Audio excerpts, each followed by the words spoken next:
Shalom.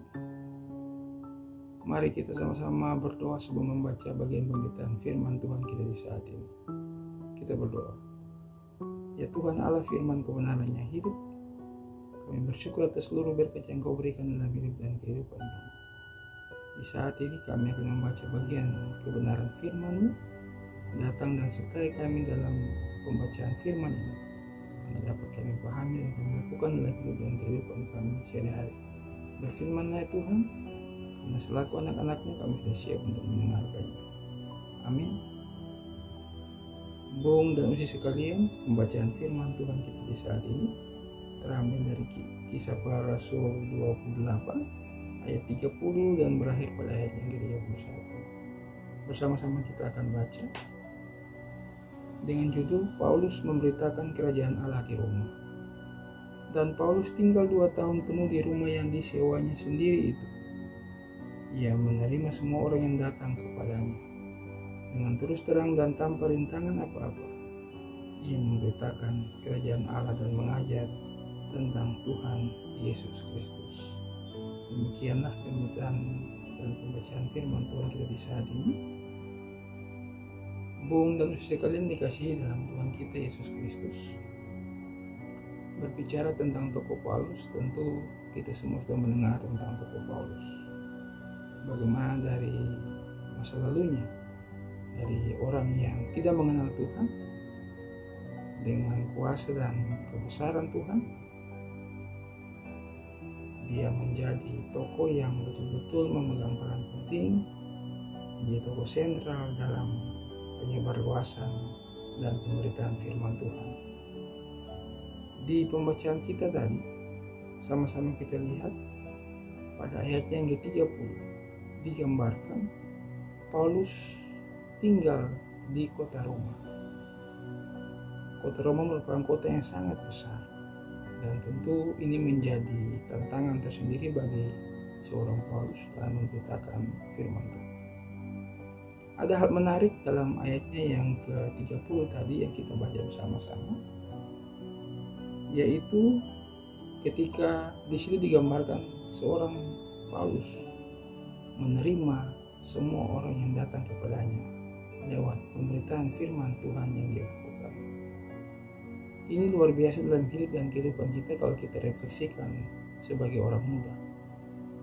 Bagaimana apa yang kita lakukan dalam hidup dan kehidupan kita begitu baik dan sesuai dengan ajaran firman Tuhan. Tentu itu akan menyenangkan hati banyak orang, dan orang akan tertarik dan ikut bersama-sama dengan kita. Pada ayatnya yang ke-31, Bung dan Usi bisa lihat di situ dijelaskan bagaimana tokoh Paulus dengan tidak ada beban apapun, dia terus dan senantiasa serta dengan penuh sukacita memberitakan firman Tuhan.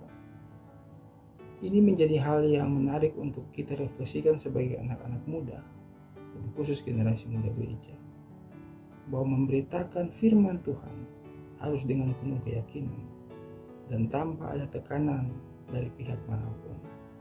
Dalam masa muda kita harus memakai semua hal yang kita punyai, semua hal yang kita miliki untuk melakukan hal-hal yang baik dan benar di mata Tuhan.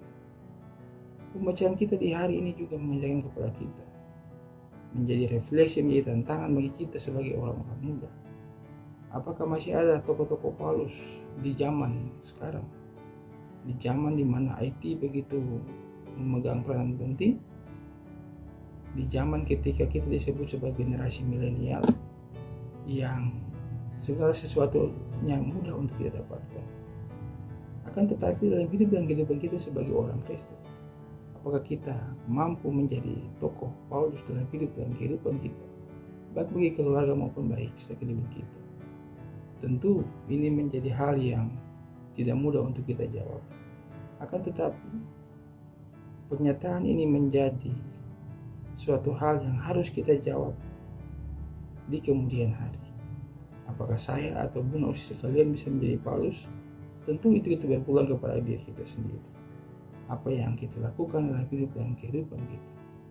Apakah selama ini kita sudah menjadi orang-orang yang baik orang-orang yang terus memberitakan firman Tuhan bagi sekeliling kita, terutama bagi keluarga kita dan bagi lingkungan tempat tinggal kita. Tokoh Paulus mengajarkan kita bahwa kita harus konsisten, kita harus setia dalam melakukan hal-hal yang menjadi tugas dan tanggung jawab kita. Sekalipun itu berat, sekalipun itu ada tantangannya, tapi yakin dan percaya bahwa dalam nama Tuhan, dalam kuasa Tuhan, tentu kita akan mampu melakukan semua hal yang menjadi tugas dan tanggung jawab kita. Tokoh Paulus juga menggambarkan kepada kita bahwa kita harus tetap berserah dan berpegang teguh kepada kebenaran firman Tuhan, yaitu Yesus Kristus yang adalah Tuhan dan Juru Selamat kita, dan juga sebagai kepala gereja dan kepala angkatan muda. Sehingga dalam hidup dan kehidupan kita ke depan, kita semakin diberkati oleh Tuhan. Sebagai orang muda, tentu hal-hal yang sudah disampaikan ini menjadi motivasi bagi kita semua. Semoga hidup dan kehidupan kita ke depan menjadi pribadi-pribadi orang muda yang melakukan hal yang baik dan benar di mata Tuhan, seperti yang dilakukan oleh tokoh Paulus dalam pembacaan kita tadi.